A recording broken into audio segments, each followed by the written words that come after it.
I mean, Trump gave Putin a 50-day period to end the Ukraine war, which That's today, coincidentally, right? that 50-day is today at about 2 p.m. Eastern is like the, exact time when he announced that.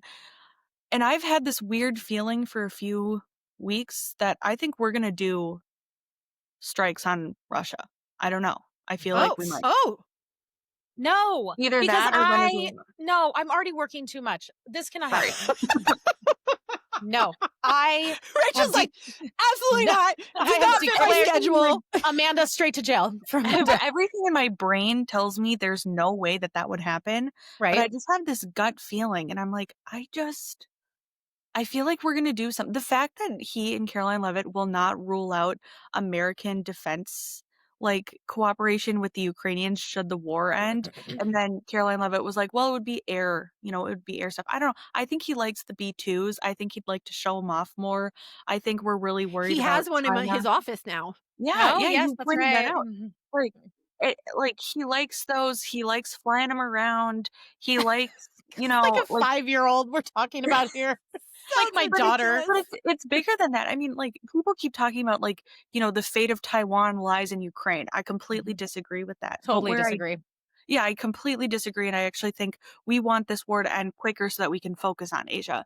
But if Putin's unwilling to end it, and we don't want this to plug on, I think for Ukraine's sake, it needs to end right now. We're not going to let Russia just take Ukraine. That would be stupid for us to do that. I can talk about that too if you want, but we're not going to let that happen. So we need it to end quickly. What can we do to make it end quickly? Maybe a couple targeted strikes that we have okay, but on. Can you imagine Democrats? Like they would not know how to respond. They would be like Randy Weingarten took the Ukraine flag out of her name on Twitter. So that to me was like the Berlin Wall falling. They're about to do. So you're saying that they would then pivot to be angry at Trump for any retaliatory long war. And so then they would no longer, they would have been like, we should have made peace with Ukraine and they should have given up the Donbass and like they should do that. And now we're on Russia's side. Like, it will be so interesting.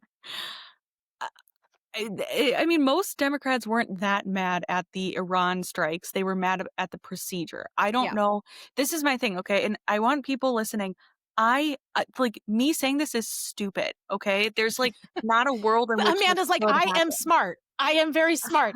Please understand. Like, this is not smart, but, like, to me, it's like we're in this weird area right now where Russia cannot beat Ukraine using they can't using they would have old by American weapons. Right. Yeah. We want some semblance of Ukraine to be like pro-West. We need the farmland to be like under a government that is with us in case, the Chinese release the pathogen, which would create a famine in the United States. We'd like to have good relations with the heartland of Europe.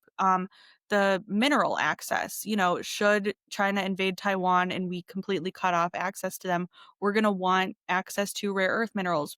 Ukraine has them. So we're going to want something. There's a lot of reasons. There's a lot of reasons Ukraine that stable. benefits the United States that we should have good relations with Ukraine. If you were to like war game that and you actually think like I can't war game it. That's why I'm saying it's stupid. You already did. But it just you said I'm just thinking about China and everybody else because China and Putin and Modi and India, were just hanging out like bros, besties right now. Yeah, but this weekend. You have to remember. Do you remember? Okay, when Israel started going hard at Iran, and Trump was kind of staying out, and he was, I've been coordinating this the whole time. Once it looked like it was going well, and then he kind of, but right in the lead up to Israel kind of looking like it was going to, something was going to happen with Iran, and we were negotiating with Iran. He started really warming to Putin, and Putin, and then, the Democrats are freaking out. Oh my God, he just loves dictators and Putin. Well, now we're in the position where we're kind of seeing Trump do the same thing to China, where Trump's been warming to China. Oh, we're going to let their students come here. Oh, actually, they can buy our chips from NVIDIA. Oh, actually, it's not going to be that bad. Actually, whatever. The India thing is a little bit separate to that, but, if we're like, I kind of see Trump repeating the pattern that he did with Russia and Iran with China and Russia now, where if he looks like he's warming to China, China's already not going to enter anything if it doesn't directly benefit them. That's why they're a bad partner to have.